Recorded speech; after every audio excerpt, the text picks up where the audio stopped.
The COVID-19 global pandemic swept through the country like a raging storm. It changed everything. Now, the worst is over and we stand at the threshold of a new normal. The time of healing and rebuilding is at hand. It's time. The 59th PMAP Annual Conference is sending out a call to action. The 59th PMAP Annual Conference, our battle cry, co-regeneration, our instruments of change, our individual strengths blended together towards one common and meaningful goal. The 59th PMAP Annual Conference. Join us. Let's make the conference our platform for adopting real and meaningful transformative change. Together, we can create a healthy and regenerative society, nation, and planet.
Good afternoon, ladies and gentlemen. Thank you for joining us. This is the July edition of the People Manager on Camp.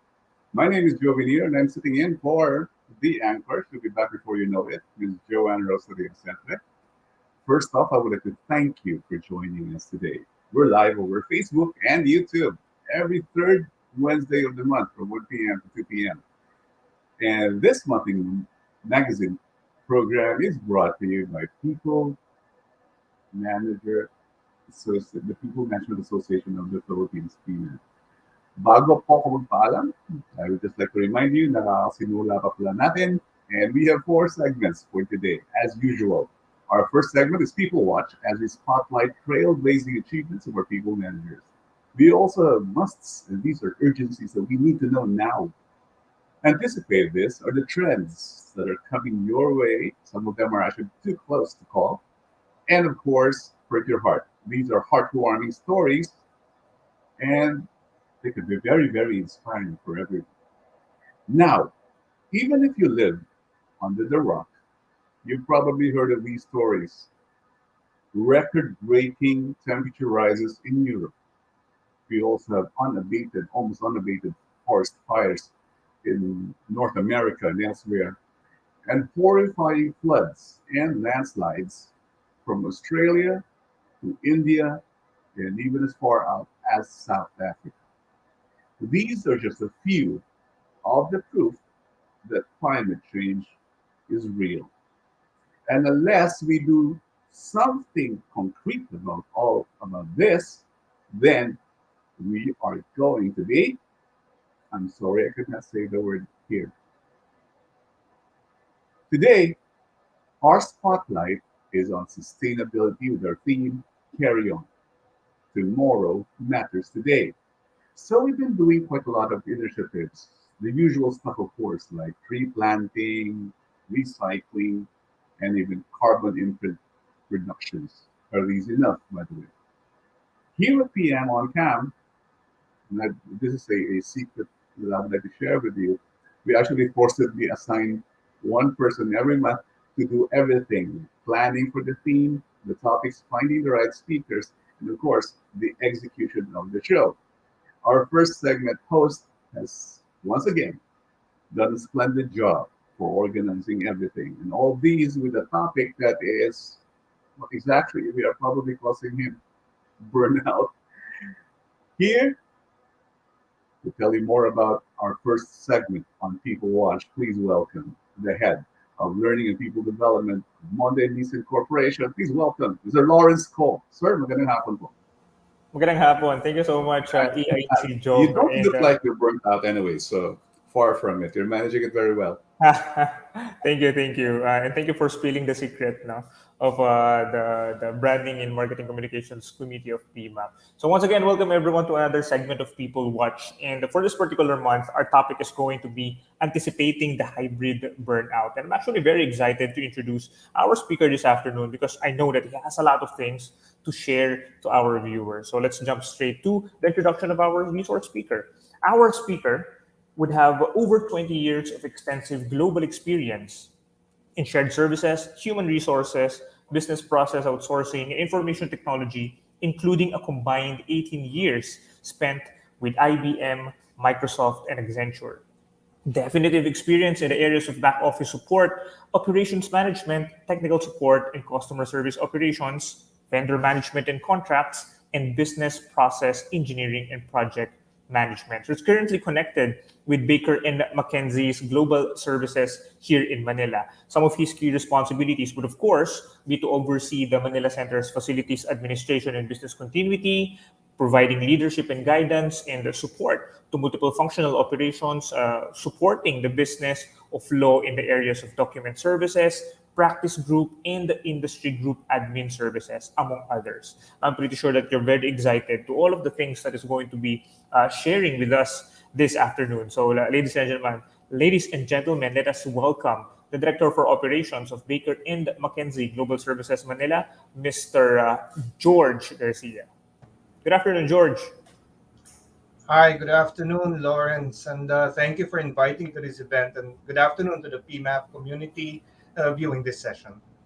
The pleasure is ours, George. Now, getting right off the bat, George, no, we as people managers know the importance of having a healthy and engaged workforce, and not only for individual but also for economic productivity.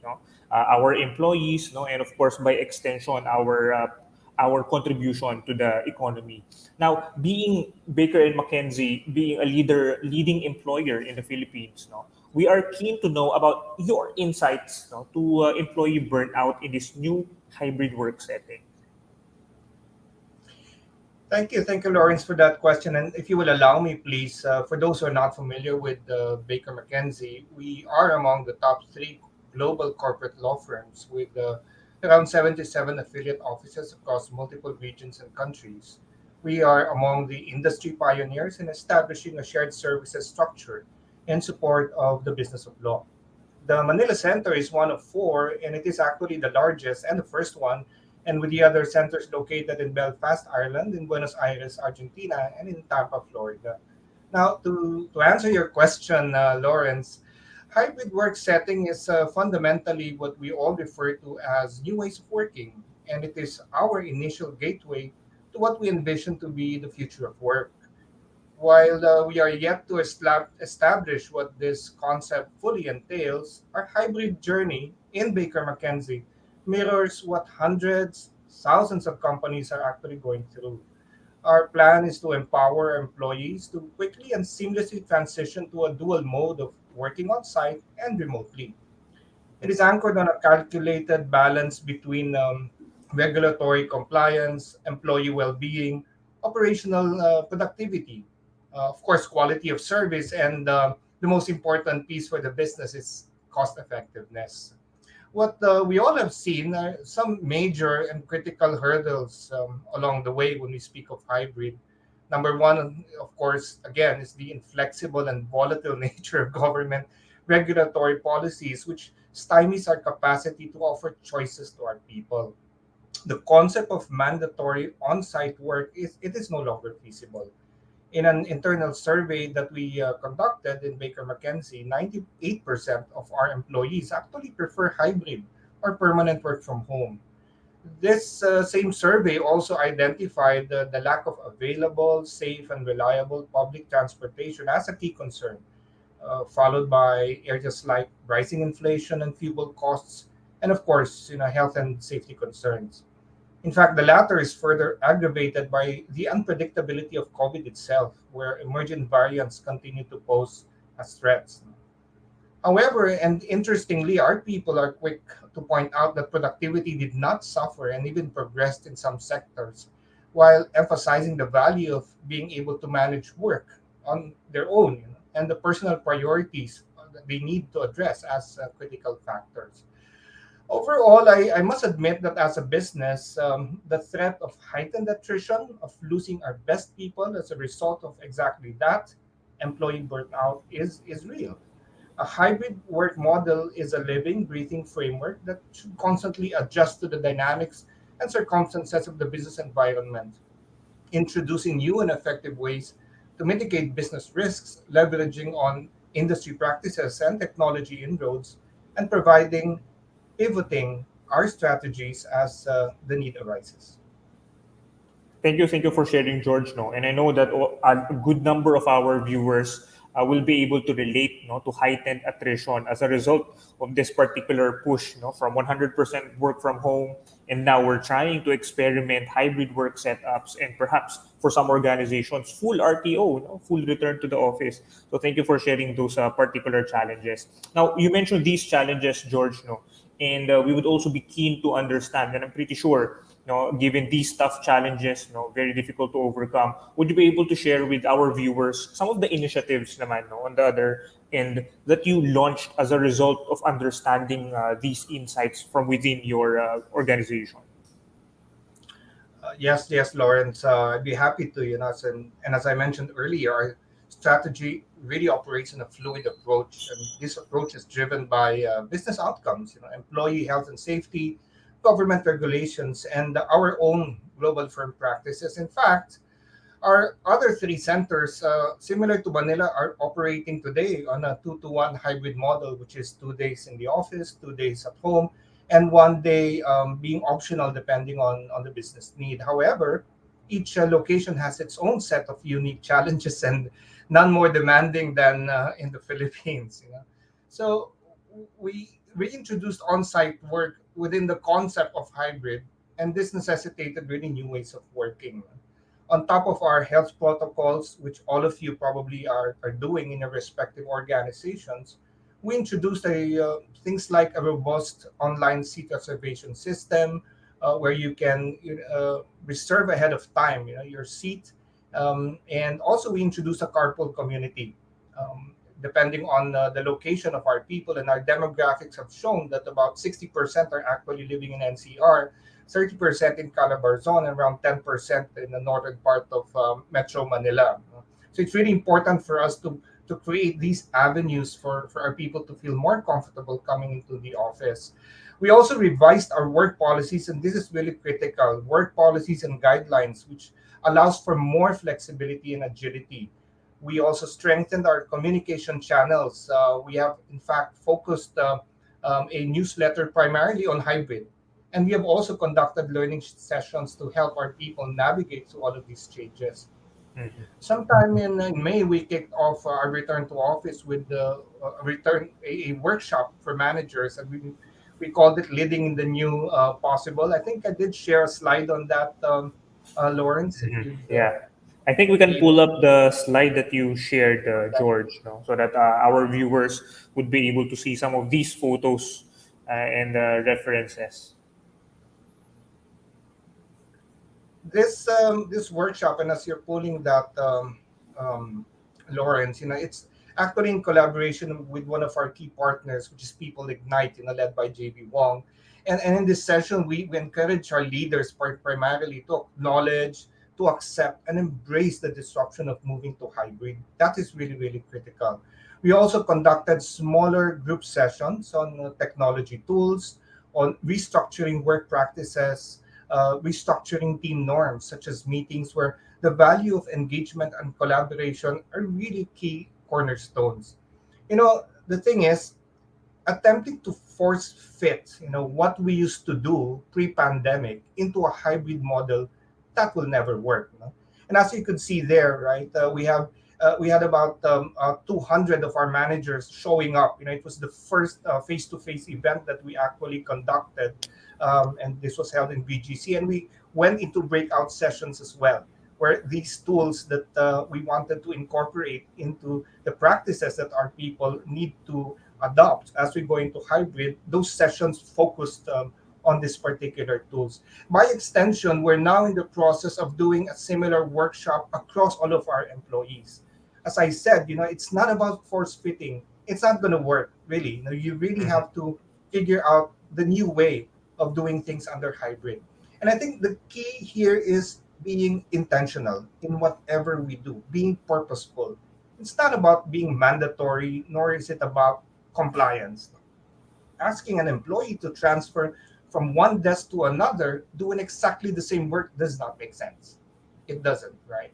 And there has to be an underlying intent, one that is clear to the employee, and the value emanating from on site engagement has to be clear that it is both concrete and purposeful at the same time. Thank you for sharing, George. No, and these are all very exciting, no, and very comprehensive from the things that what you shared with us. No, and what I'm getting here is that it's really a good balance, talaga, of technology and at the same time the heart. No, and making sure that you would really put the well-being, and the welfare of the employees, especially with the ever evolving cases and issues that we're experiencing because we're still in the pandemic. So thank you for sharing these items, George. And getting 200 managers all in one event. No, I'm pretty sure people were very excited to finally see one another after perhaps a full 2 years of just sitting in front of the computers, and doing all of the meetings, perhaps doing all of the town halls just virtually. So I'm pretty sure very pumped yung mga managers when you did that. Oh yeah, oh, yeah, they were very excited, but at the same time, and I'll be realistic about it. There was a certain percentage of managers who were hesitant, and who were really thinking of, okay, why do we need to go back to the office? Mhm. Okay. And so that's just why, as I mentioned earlier, you have to be intentional with it. You can't just tell them to come for the sake of coming. There has to be some value driven by being on site. And we all know that as people managers, engagement is really very, very important. But how do you create that engagement within the context of a hybrid environment and not force fitting it in the same way Mhm. that we did in the past? That's right. Thank you for emphasizing, the intentionality. Very very critical, in especially for us leaders in trying to make decisions. Of course, not only making decisions out of a vacuum, but as what you've shown. You were able to gather data in your organization and be able to make decisions based on that. So thank you once again for sharing those things, George. Now, perhaps George, I know we still have a lot of things that we can cover, but given that we're restricted with 15 minutes, so perhaps this can be my last question. So George, and yung ating mga viewers, would you have any piece of advice for them, people managers, human resources practitioners, that are tuned into our show today. Perhaps something that they can immediately do or apply to their organizations in anticipation of this particular new type, of possible burnout for their employees. Sure, Lawrence. And I was watching the videos earlier at the beginning of the program, and I saw that for your conference, you're really looking at being transformative, and that's exactly what it is all about.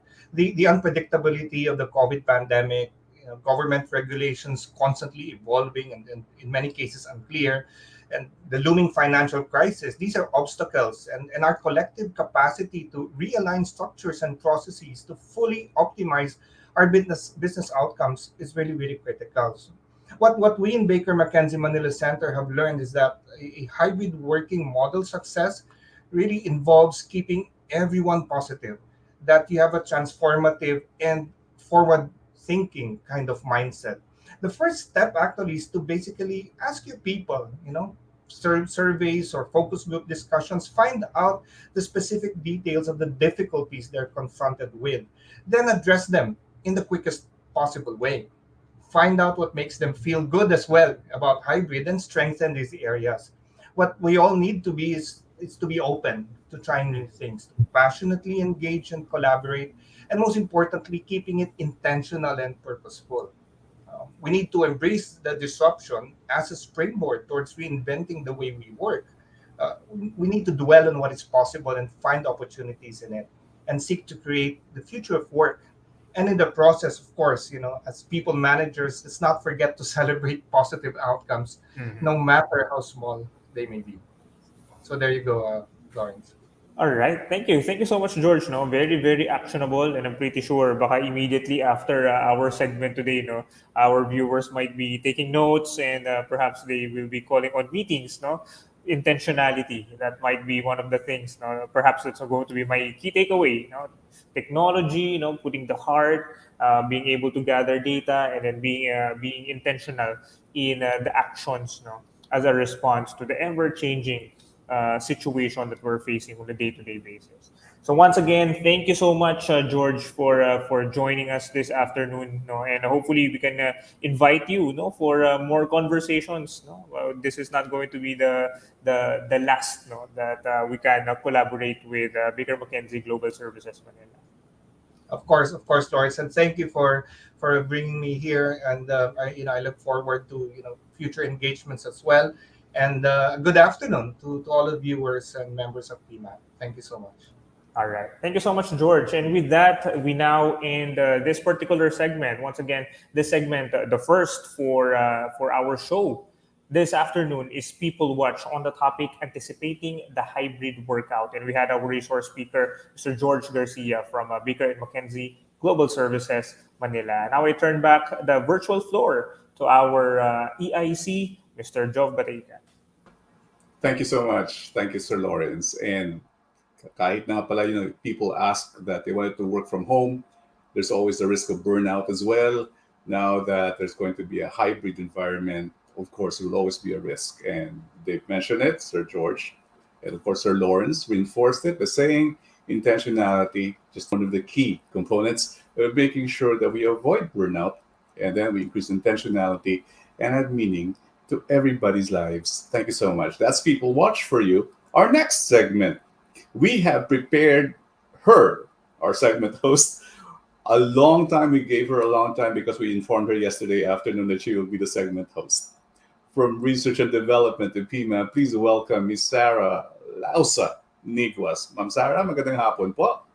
Hi, Sir Joe. Magandang hapon. We got you again. We caught you again. I know yes. So Yes. And Sir Joe, it's really an honor to be part of this team. No? So nahiya naman ako na ang sisipag ng mga team members natin. So, we're so happy to have you, Miss Sarah. Take it away, please. all right. So let's do a reality check. Most of our adult lives are spent in a workplace environment.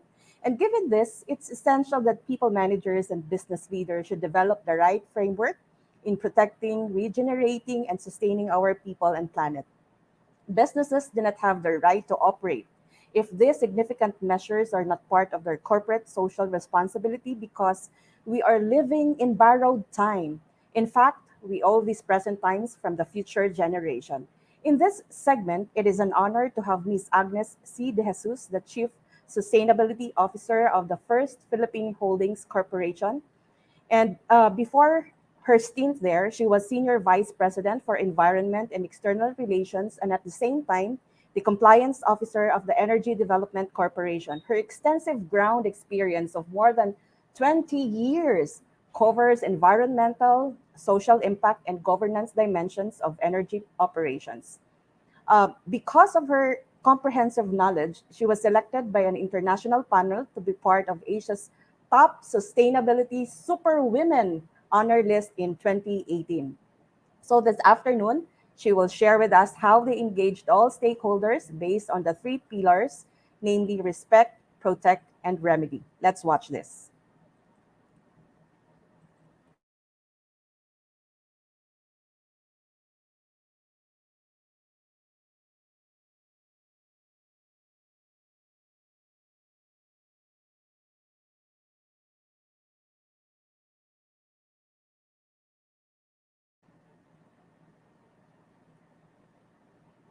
Understand the business There you go. environment as it informs our mission. Today, we are all experiencing overlapping disruptions. We have had COVID for the past 2 years. COVID caused the financial depression. We have climate change since the 1980s, and nature's collapse is predicted in a few years.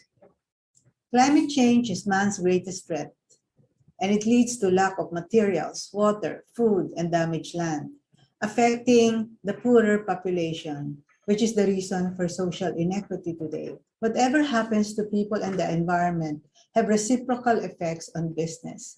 Business needs people to buy its goods and services, and we need the environment for our raw materials and for physical protection. And since 2009, FPH has observed the acceleration of climate events, the worst being Yolanda in 2013, that brought communities on their knees and the popes to our shore. And every El Nino, we saw tropical forests being burned. I will now discuss the FPH mission. Our mission was informed by our corporate values since 1928. By 2011, these values were translated into a Magna Carta signed by the living members of the Lopez family, the owner, and the senior executives. And then the board issued a corporate sustainability policy. The corporate sustainability policy issued in 2018 states that we are committed to improve people's lives and future. We highlighted the need to transform the country through positive and innovative ways. We also resolved to contribute to a low-carbon world, and that all of this will be made possible through our corporate values. We were progressing well on our sustainability journey when we observed that climate change was accelerating and the effects were more severe. Therefore, our response must be commensurate to the magnitude of the disruptions. In 2019, we decided to pivot and make a turn to regeneration, and we embedded people and planet concerns into our new mission, which reads, Forging Collaborative Pathways for a Decarbonized and Regenerative Future. In defining regeneration, we were guided by the prescriptions of the experts like Carol Sanford, Rebecca Henderson, and David Wall. First, we selected our stakeholders. Following Carol Sanford, we selected 5 stakeholders. They are our customers, our co-creators, the earth, the communities, and the investors. All the benefits that we will get from elevating the first 4 stakeholders leads to a strong business that accrue to the investors. In regeneration, our goal is to make the systems where we are located or where we are nested in, like planet and society, to be healthy and resilient against disruptions so that we can work in a stable business environment. We note that improving one part of the system contributes to the bigger systems. And what we do have ripple effects to various levels of the system, from what we do to our employees, and then it affects their families, the community where they are, our country, our region, and beyond. In regeneration, we have two responsibilities. First, we need to renew or heal the systems where we are nested in, like planet and society. When they are restored, we need to nurture them so that they can continue to renew themselves indefinitely. Once it happens, they continue to deliver the services for man. What are our guardrails to make sure that we stay the course? The policies and guidelines that we embrace, and they belong to 5 categories. First, inside the company, we have our corporate values and our environmental and social safeguard policies, from corporate sustainability to human rights, gender equality and diversity, cultural heritage and indigenous people, sustainable security, and CSR. Second, we have government regulations of our national agencies with special attention to the prescription of the Securities and Exchange Commission. Third, we also interview our investors and stakeholders to know what are material to them. Fourth are the performance standards of our investors and lenders.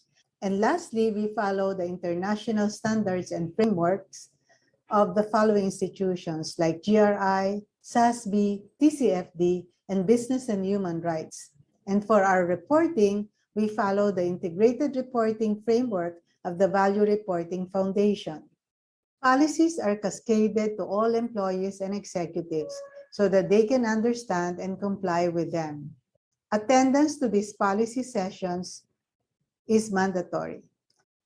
Having understood the mission and the policies, our employees will need skills in order to implement the mission. We know that regeneration is a mindset and that we must embed it in every employee. It is important because the employee is the unit of change. If we want to transform the company, we need to start with them.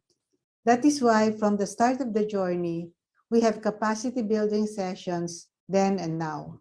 We started our embedding activities way back in 2017, where we had lessons and tests, and we have fun activities to mobilize them to action. In particular, we had programs like No Impact Week, Zero Hero, and Step Up. And we measured the voluntary actions of the employees at the end of the season. We measured their savings from their voluntary actions, around more than 100,000 actions, in terms of what they save in emissions, energy, water, fuel, and whatever waste they avoided, totaling a savings of around 58 million pesos.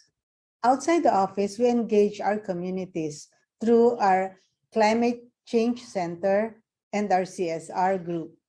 We had climate dialogues to humanize climate change. We also had Ideathon to innovate for the climate with the students in our communities. Next, what is our ESG strategy to enable us to implement our mission?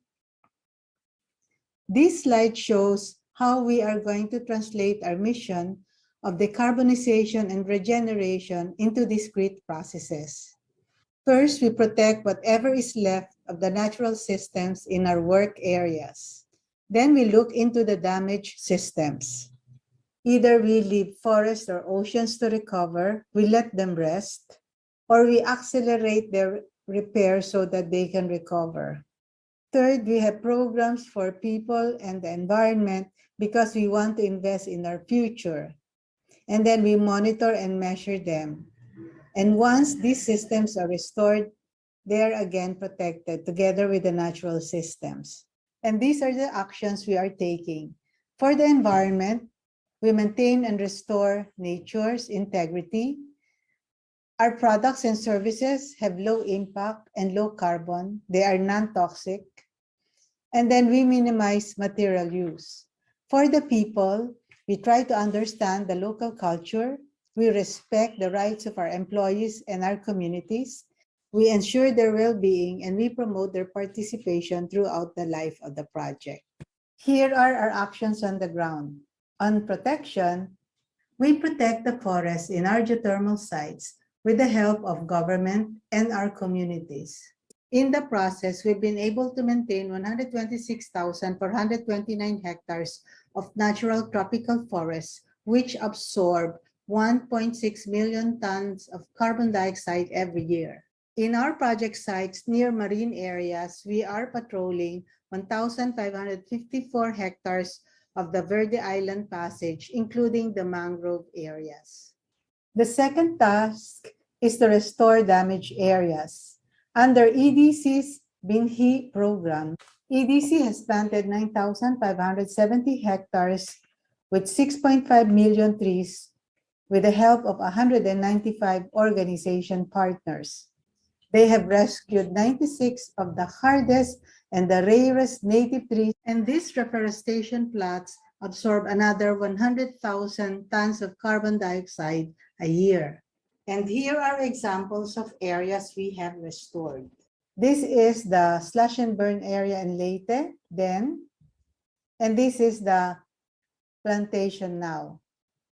This was Mount Apo then. On the slopes you find grasslands. And this is Mount Apo now, where you have indigenous trees planted. And inside those trees, you can find a full forest, which nurtures wildlife. By protecting and restoring our areas, we've been able to transform our sites. This is the transformation in our forest sites. Slash and burn farmers became green warriors and are now protecting the forest. In addition, they have become entrepreneurs. This is their coffee restaurant below the mountain in Negros Oriental. In our marine sites, we've been able to convert fish ponds into mangroves, and we've been able to avoid destructive muroami fishing, which destroys corals, and the fishermen are now into mangrove reforestation and mud crab farming. Through our holistic approach to ESG, we've been able to maintain the pristine areas where we work, from the highest mountain in the Philippines in Mount Apo to the sea in Verde Island Passage, which is the center of biodiversity in the world. All of our activities of protection, restoration, and transformation contribute to the global goals. In our forest areas, we contribute to SDG 8, where we promote decent work. These livelihoods give families food on their table, which is SDG 2. We protect the forest, which is SDG 15. And these forest activities contribute to SDG 13, or climate action. In the marine environment, we also provide livelihood under SDG 8, food under SDG 2, but also protect marine areas under SDG 14 that also contribute to SDG 13, or climate action. Lastly, ESG enables us to create values for our various stakeholders. For the company, we gain business continuity and stable growth by being able to avoid natural, social, and regulatory risks. For our co-creators, we provide them stable livelihood and hope to also fulfill some of their personal interests in sustainability. For our customers, continued delivery of products and services. For the earth, renewal of functions that are critical to business. For the community, ESG provides healthful environment and economic prosperity. For the investor, stable investment and addressing their ESG goals. And for the government, economic recovery in the green and blue environment. In summary, we need to protect the planet to enable the business and to positively impact lives. The institutionalization of robust ESG policies, the embedding of these policies in our employees, the development of their ESG skills to implement the mission, and the cooperation of our partners help us complete the integration of ESG to our mission and operation. Thank you for your attention. There you go. That was a comprehensive and excellent work given by Ms. Agnes De Jesus. So, Sir Joe. Yes, it is so easy for us, Ms. Sarah, to be distracted by the negative news about problems on sustainability and climate change. And we overlook that so many organizations right now are actually racing against time to deliver something to save the environment, right, Ms. Sarah? Right, right. So, how do you do recycling at home pala, Miss Sarah? Oh, May secret ba? yes, we Okay. we we do the yung ideally separating biodegradable and non-biodegradable. Yan. So, we do that as well. Kaya, yan.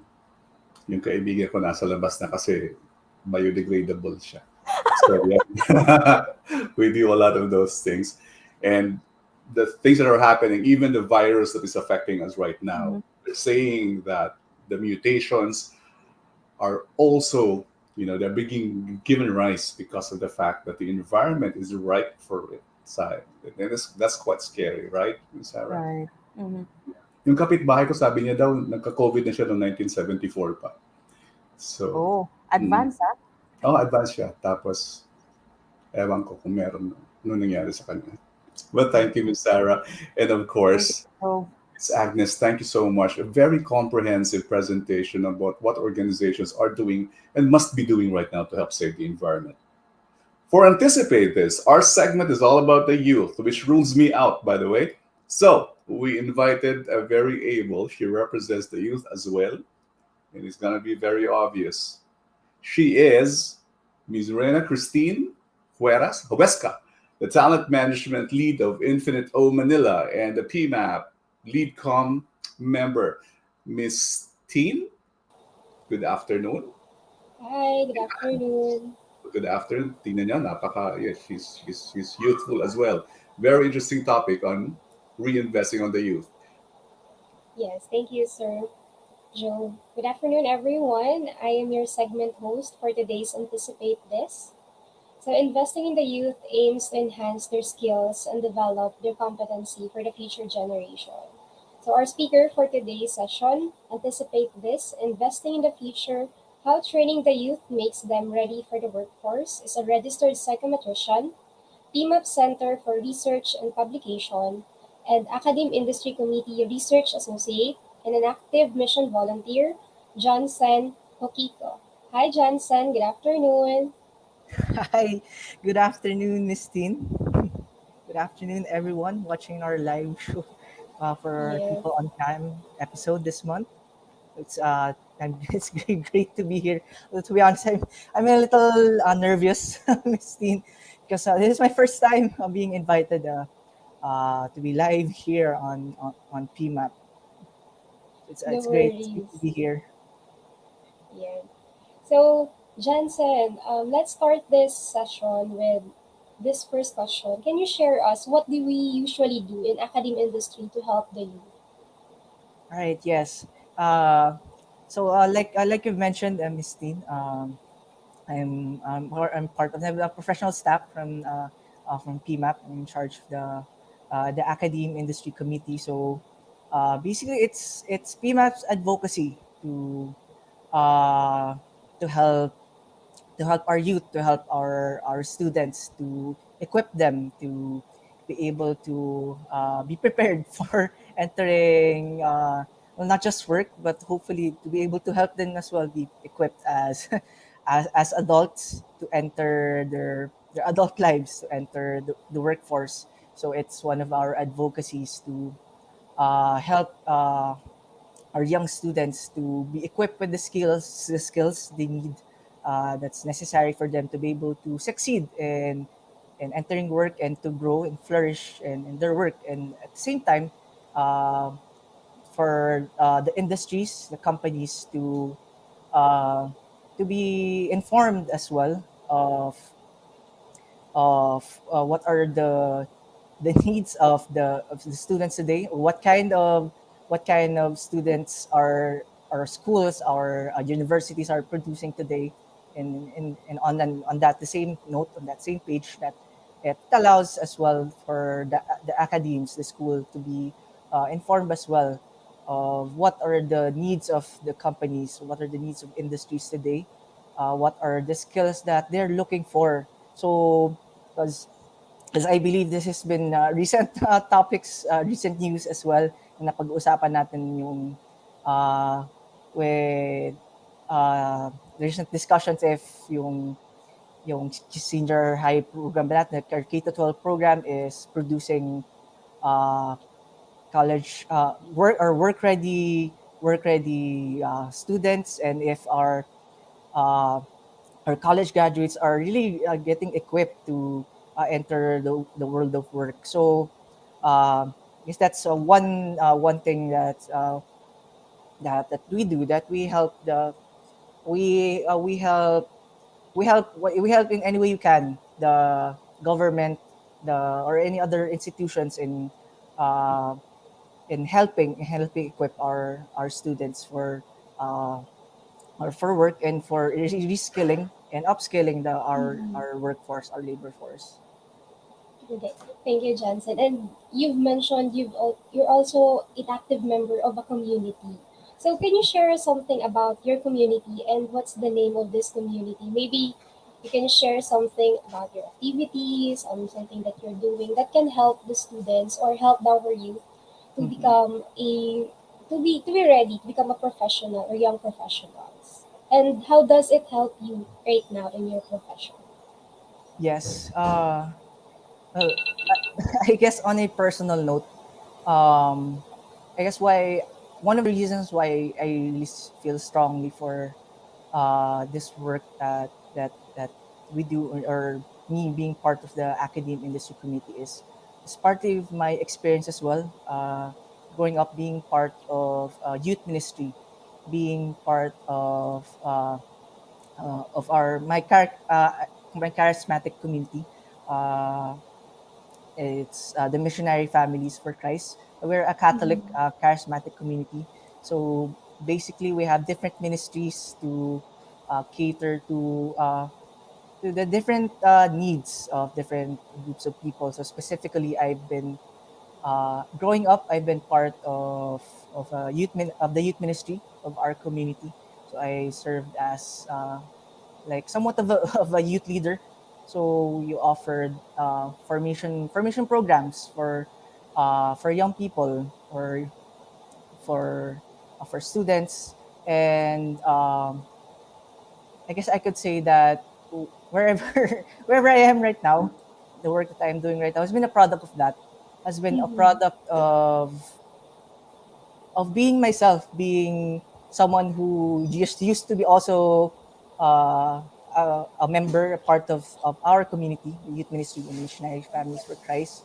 That I I received the formation. I received spiritual guidance. I received fellowship in our community, and that's what helped me uh, grow confidence in myself.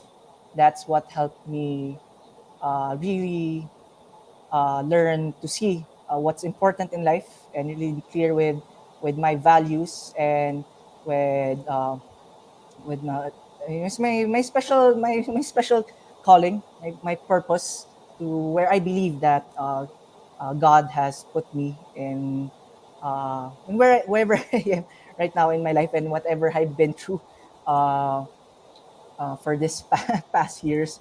So that's one thing that I've been doing in our community. Then other than that, I'm also part of the Live Pure movement.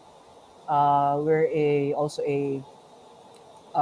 a ministry, youth movement that talks about everything everything about love and Mhm. relationships. And part of the things that we do is we give talks as well, give formation programs, we give sessions on everything about love, about relationships, and we go around the country giving talks to different parishes, different churches, and also schools as well. We've been invited to different schools to spread the good news of love, and we also talk about chastity, about being prepared for and having the right mindset and intentions when it comes to entering relationships, Mhm. about about giving and experiencing love. So I guess uh, on a side note, maybe that's already on the personal. It's a personal advocacy of mine, but I believe that our youth today, other than other than just other than just equipping them, other than just giving them the technical know-how, just giving them knowledge, information they need uh, to not just to enter work, not just to succeed at work, but uh, to be well-rounded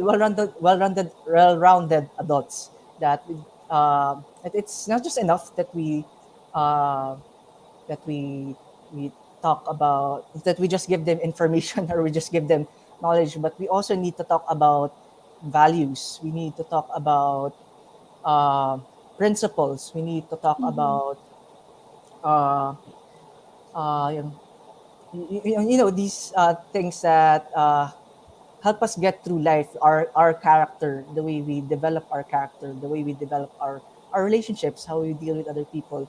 So I guess I think I've shared a lot, pero I think that's in a nutshell uh, what I've been doing recently with my life for the past years.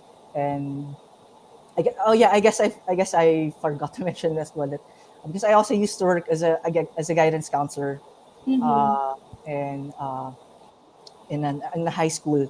I used to be a high school guidance counselor, so that's part of my experience as well, ministering to the youth and really understanding where they come from. Because I think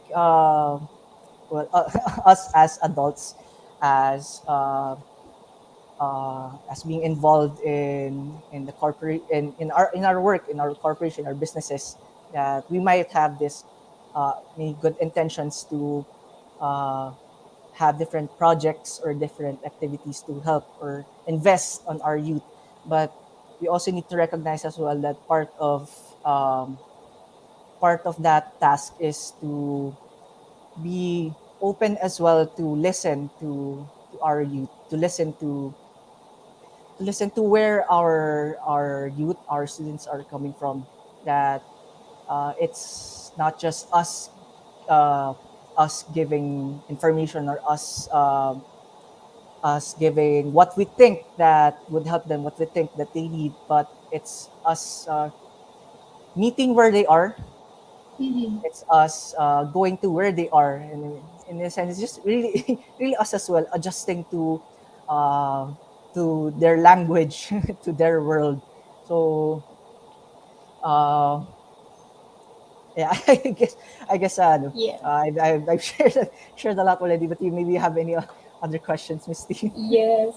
So I guess what you did in your youth days really help you right now, and like you're here now, and you're a speaker. Before you talk to different universities, schools, or churches, and now you're talking in front of our audience, live audience. So thank you, Johnson. And for my last question, in your perspective, so how can we help your organization or community?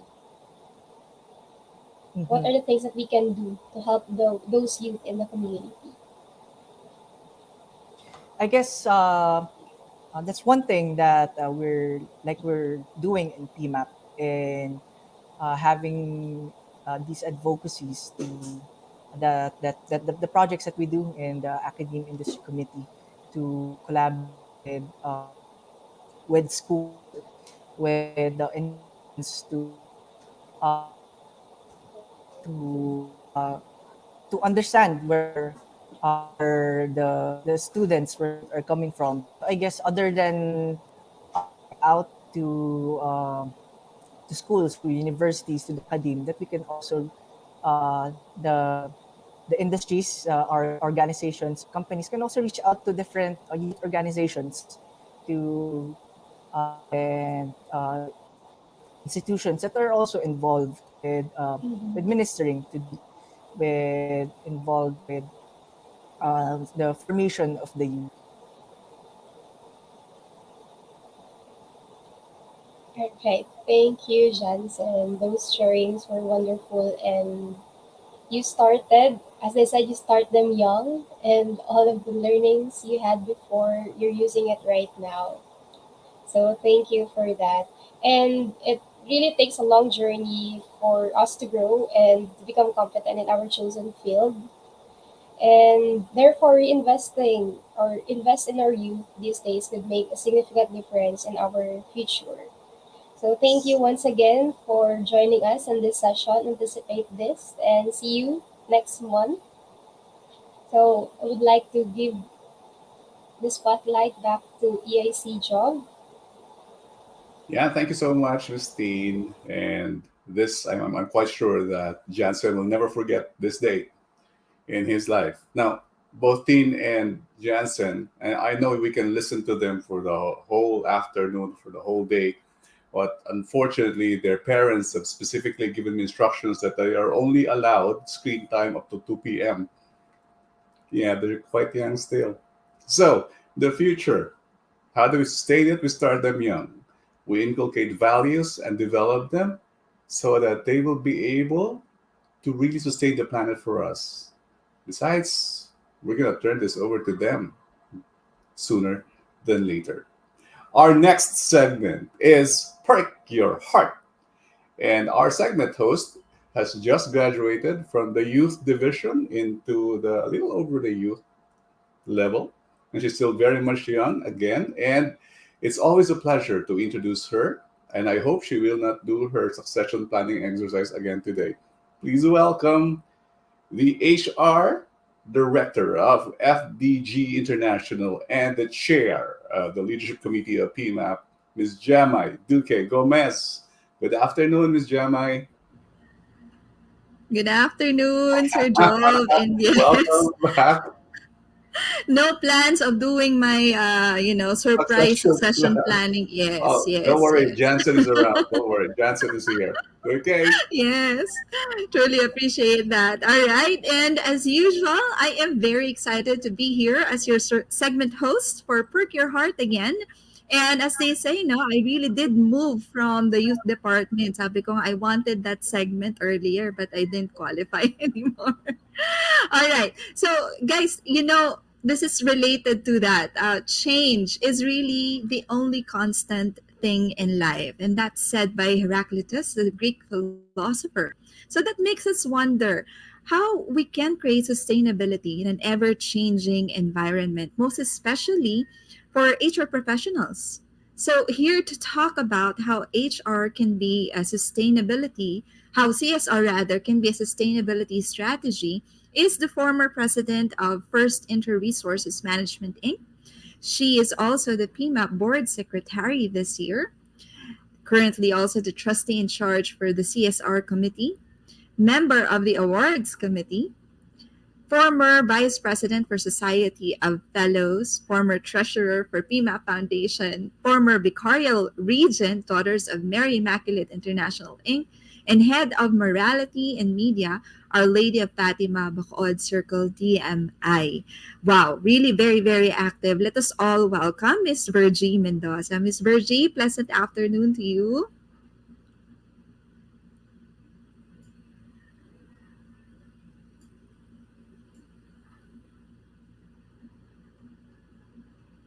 Oh, yes. So I was just told that this is definitely we're still waiting for Miss Virgie to come in. However, we will be having there. We will need to wait for her a little bit. Yes, this is really Hi, part of. Oh, there you go. Okay. good afternoon. I've been watching myself on camera. Yung pala, hindi pa ako naka-enter. This is my first time to join this StreamYard. Sorry. I've been It's waiting. okay, Akala ko Miss kayong Virgie. late. Oh, anyway, It's okay, Miss Virgie. It happens. It happens. Yes, oh my definitely. gosh. Okay, Yes, so it's very wonderful to have you talk to us about the CSR committee, and maybe for the benefit of those who do not know yet, maybe we can start by sharing what is the CSR committee and what major activities do you do? okay, no. So maybe because since we are already lacking in time, I'll just explain the TEACH program of CSR. As you all know, CSR stands for Corporate Social Responsibility. No, so it's an advocacy of PMAP. Now, our flagship project is what you call TEACH, or Training Educators and Advocates for Corporate HR. So the main objective there is for the professors, the academicians, the advocates to have better knowledge of what's going on in the corporate world. Because we notice, now we're not saying that everybody is actually basing his lecture on the books, but we notice that some professors or academicians are just teaching their students based on theories and they don't have actual practice in the corporate world. So we thought of inviting seasoned practitioners who are at the same time practicing executives in different corporations. So itong Teach project na ito is actually it's ongoing right now, no? We started July 11 and this is for 8 half days. So there are 8 modules with 8 speakers. Our first one is what you call the strategic role of HR. So we had there as a speaker si Reynaldo Ryan Barrion of he's the group HR manager of Global Officium. Second day, we had learning and development, and that was conducted by Teresita Villanueva, TPM. She's actually a trustee of IIP or Investors in People. Then the third day, we had workforce planning and employment, and there we had a tandem. So nandun si Grace Abella Sata together with June Abo, and they had a very great tandem. They talked about recruitment, no, and employment. So as you know, Grace Sata is the president of Corporate Executive Search. Ito namang si June Abo is an HR expert sa technology. So you know what they said? AI doesn't stand anymore for artificial intelligence, but it is now called augmented intelligence because they say that people should not be afraid. HR practitioners should not be afraid. Robotics, digitalization, etc., will not replace a person. It will just help augment the efficiency of a person in terms of the regular course, no, yung mga tasks nila. But in terms of thinking and etc., tao pa rin yan. Okay, and then fourth, we had the performance management, which was also conducted by Tess Villanueva. Fifth was rewards and recognition. I think you know him very well. Ang speaker namin, si Bobby Marquez. One also of the trustees sa AIHRM, and he's always a facilitator there. Kahit natutulog, alam niya yung sinasabi niya. Sixth day, this is a new one in Teach. It's HR metrics, analytics, and benchmarking. And we had a very good resource person yesterday. She designed this and she taught the participants on the practical ways of measuring yung effectiveness in an HR organization. And then tomorrow, we will be having the fundamentals of labor law, and that will be conducted by no less than Attorney Josefo Jimenez. Siguro kilala niyo rin siya, di ba? Former Commissioner of the Department of Labor. And then last day, we will be having the employee engagement to be conducted by Oliver Chan Rekilman. I think he is the youngest. Now, I actually haven't met him yet, but he is a certified professional HR, no? And the certification is given by the HR professionals in UK. So, ganun yan. So, 8 half days with break on Wednesdays and weekends. Now, perhaps you'll be asking, why are we doing this? Precisely because this is advocacy of CSR. We want to help really the professors and the academicians to have broader knowledge about the practical aspects of HR. And actually, this is started in 2018 and this is evolving, no? So we make some changes in the topics, in the speakers. And for this season, we invited graduating students of HR kasi we thought that it would be good for them already to have the background, no, and knowledge of what HR is all about. Ngayon, as far as the fees are concerned, before we were not charging anything kasi nga advocacy ito.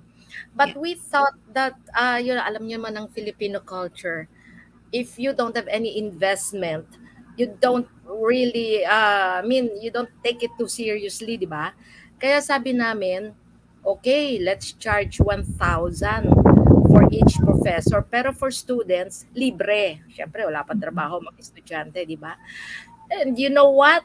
When we started, we had a regular 37 participants from the academe, and up to now, Wow. all of them are still there, staying. Why? Not necessarily because of the small fee, but I'd like to believe that it's because the topics are very interesting, very Correct. relevant, and the speakers are really very good. Mga seasoned talaga, seasoned practitioners. I So agree. yes, I agree po. so that is teach. Any question on the teach? Malinaw ba yung sinabi ko about the teach? Yes. Yes, definitely, Miss Virgie. I think I didn't need to do a follow-up question. You really laid out everything, and I think it's very clear. Also, I came from the academe as a part-time Oh, faculty, and I see the value of this because it's really there's practicality that they can learn from these experts who are practicing, HR from the outside. exactly. Yeah. Yeah. Yes. Yes. Yes. Mm-mm. And So, this is definitely. Opo. Go ahead, po. sige lang, go ahead. Kasi 5 minutes na lang tayo eh. Yes, Kaya yes. sinabi ko na Um, lahat. yes, and I Okay. truly appreciate it. This is definitely something that we can relate to the sustainability of having HR professionals, the next generation, di ba? We talked about the youth Yeah. earlier in the earlier segment, and we know that we're going to pass the baton to them. And this That's is why we included the yeah, students. And JP yes. Map is very active. I admire JP Map, the future leaders of PMAP. Correct, Uh, correct, correct. They're really very active. The youth these days are amazing, and if they can learn more from the wisdom and get the wisdom of these HR professionals, the experts. Grabe po yung lineup that you mentioned. No? Talagang ito yung mga guru natin. These are the really powerhouse mentors. yan. Correct, correct, definitely. And for such a very small fee, I think this is really worthwhile, for them. So, Miss Virgie, so you mentioned that this is ongoing right now. Maybe Yes. you can, invite our audience to participate, invite their friends, because this is really something. I've heard a lot of good feedback about this. I tell you, I heard a lot of good feedback. I heard, how there's the connection between the students and then the participants and the experts that we invite as resource speakers. So could you please Okay. invite our audience to join? Well, actually, we started already July 11, so I'm not really sure if they can Ah, still yeah, come yeah. in. Because this is supposed to be an 8 half-day sessions. Although the Oh, topics are independent of each one, but I don't, maybe it's up to Jay or to Aya or any of our PS. If some people would still want to join us, why not? Kasi especially if the topics are very interesting. Like tomorrow, labor. Baka gusto correct, nila makapakinig about labor. Siguro, correct. sige, just signify their intention, and then we may probably do something about it just to help these people, no, enhance their knowledge and skills. Pwede All ba right. yun? Wala yata sila Aya. Anyway, I think that's possible. I think we can, I don't know if we can do that. Post the contact details of those who want to reach out. Oo. Also for those who'd like to, maybe our PMAP members who would like to contribute and participate, can they contact you? How will they contact the CSR committee? Well, they can just get in touch with Aya or Jay. Si Jay, ang email ni Jay is j.moreno@pmap.org.ph, or they can call the PMAP landline. It's 8288-9478 local 302. O maski All si right. Sarah, kahit sino sa mga PS siguro, I think they can answer naman. Yes, yes. So they can Oo. just contact our professional staff of Oo. PMAP to Mm. reach out to you. All right. So, Oo. Miss Virgie, this has really been worthwhile. I know we have, limited time for our Oo. segment, but I like it that you really presented, this program to us and relating it to the sustainability of the HR professionals. Thank you very much for sharing with ayan nandiyan na po yung details natin if Ayan they na. need more information. Yes, so it's on the Oo. screen right now. There. Thank you very much also for inviting me here. At least sumisikat ang teach. Oh By yes, the way, no, yes. the project of CSR is not only Teach, that's just the Correct. flagship project.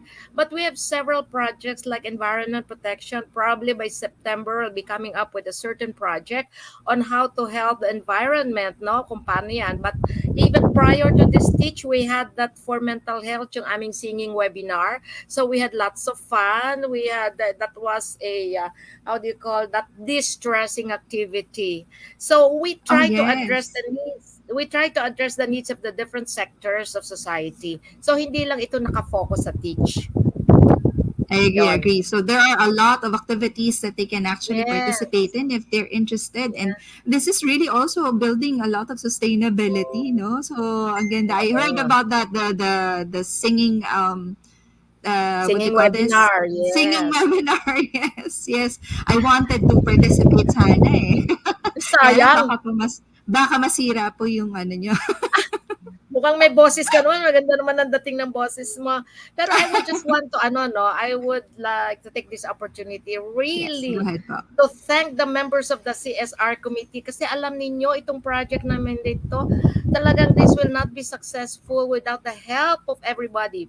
You know what? Correct. Ang mismong mga CSR members, sila ang moderators, facilitators, somebody took care of the flyers, the promos, somebody took care of looking for sponsors, marketing, etc. Talagang full force kaming nagtulungan.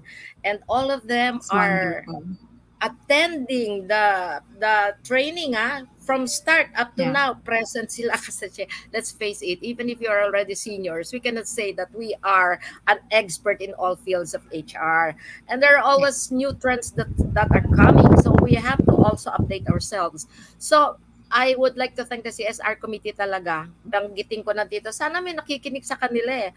And especially the PS, sila Jay, Aya, Earl, and Richard. They're so cooperative. Maraming salamat sa kanila. Sana nadinig ng mga napanood dito ng mga CSR. Yes, don't worry po. This is recorded. I think they can replay this later on sa YouTube. So I'm sure they're very very dedicated talaga, and I know some of the PS really are very committed to the tasks that they have. Yes, there you go. Thank you so much, Miss Virgie. This has been a very wonderful discussion with you, and I like the energy, no? Kasi we're both excited, and this is really a wonderful program. So there you go. So Okay. Thank you so much. Okay. Po. Bye. Thank you too. Yeah. So sustainability can really be a challenge these days, but with programs like this, like the Teach program and other CSR programs, I believe you are in the right track. So with that, I hope we have perked your heart in this segment. My name is Gemma, and I'll turn you over to Sir Job. Yeah, and so don't leave, Miss Gemma, because we're going to call Okay. back in all our segment hosts, starting with, of course, Sir Lawrence and Miss Sarah, and of course, Miss Teen. So, I had fun listening, and of course, the opportunity. May message yata si Ma'am Ellen Folido, our president, regarding those who want to catch segments of the program. If you're only able to catch a certain topic, then there won't be any certificate, I think, if that's correct. So, but you can. There will be opportunities for those who still want to participate. Okay, everyone, thank you so much. Welcome back. How was your day? Starting off with Miss Sarah.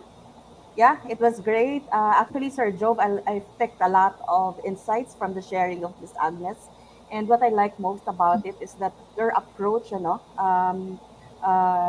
it's systemic. So they've considered all of their stakeholders, from respecting the rights of their workers to respecting also the culture of the locals.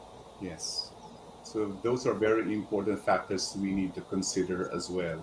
Now, Sir Lawrence, by the way, we would like to thank Ms. Jamie Wong for making that interview with Sir George possible. So, Sir Lawrence? Yeah, well, for me, it's going to be my key takeaway would be that it's very, very important, no, to really hear and get the pulse, no, of our colleagues, of our employees, no, before we really make any decisions that are going to be critical, no, for the welfare and well-being of everyone in the organization. So really appreciate, no, the sharing earlier by George, no, and of course from the other speakers that we also have this afternoon. Yeah. So even a good thing can lead to burnout if not properly managed. Yeah. So, Miss Teen, how was your discussion with Brother Johnson?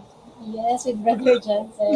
It's a wonderful discussion, actually. I can relate to his experiences that you started young. Being an active youth or active student in college can help you a lot when you are in the professional setting in the workforce. So those experiences will help you to adjust to your current situation, to build relationships with your colleagues, and help you to whatever profession you want to go in the future. So that's thank you for that sharing, Jansen. Very And good. this session is really a wonderful session. Yeah, it was a lot of values just listening to. It's quite comforting you listening to Yeah. young people talk about values, especially about taking care of themselves, their faith, and how they practice kindness and concern for everyone. So, Brother Johnson, will he be proceeding to priesthood after this? No? An option, probably, yes. Probably, yeah. I hope he can sleep tonight because this is life changing for him. So, this is Jeremiah Yan. So, it was quite exciting. And of course, when Virgie talking about teach, and what was your insight?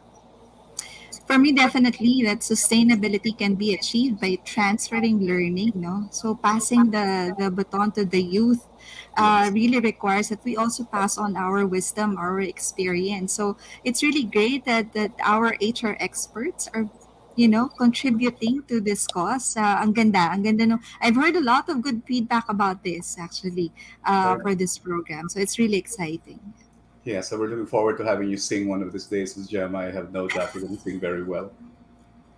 So again, thank you, Sir Lawrence. Did a splendid job, a wonderful job for organizing everything for today. Maraming salamat, Sir Lawrence. And for next month, we'll be focusing on the annual conference, which is happening in October. But September is all about what's going to happen in October. So everybody's going to be excited because it's going to be a hybrid conference. After 2 years of not seeing each other face to face, you will have the chance to be part of that event in October, AC 2022, Co-Regeneration. So maraming salamat. And I would also like to thank, before we go, I'd like to thank our president, of course, Miss Ellen Fulito. Maraming salamat, ma'am, for the inspiration and, of course, for the drive to keep our team going. Our deputy editor-in-chief, Miss Joan Chong, and our managing editor, we have Miss Sarah Nicolas. And our marketing and circulation head, we have Coach Jacqueline Louis. And of course, Miss Cecil Ramos Carlos. Our advisor, Ms. JV Wong. Today's segment host, of course, is Sir Lawrence Coast, also a big part of the branding, marketing, Yeah. and communication team. We also have, of course, rounding up Mr. Bon Atienza. And to the technical team of PMAP, especially to our lead right now, Sir Delius Rosales. Maraming salamat. And for everyone who's watching us right now, thank you, Paul. And the replay will be available shortly for YouTube. And on behalf of PMAP, this has been Joe Vinier with our co-anchor. With our main anchor, Miss Joanne Rosario Cedric. We'll be back definitely next month. Have a wonderful rest of the midweek. Maraming salamat.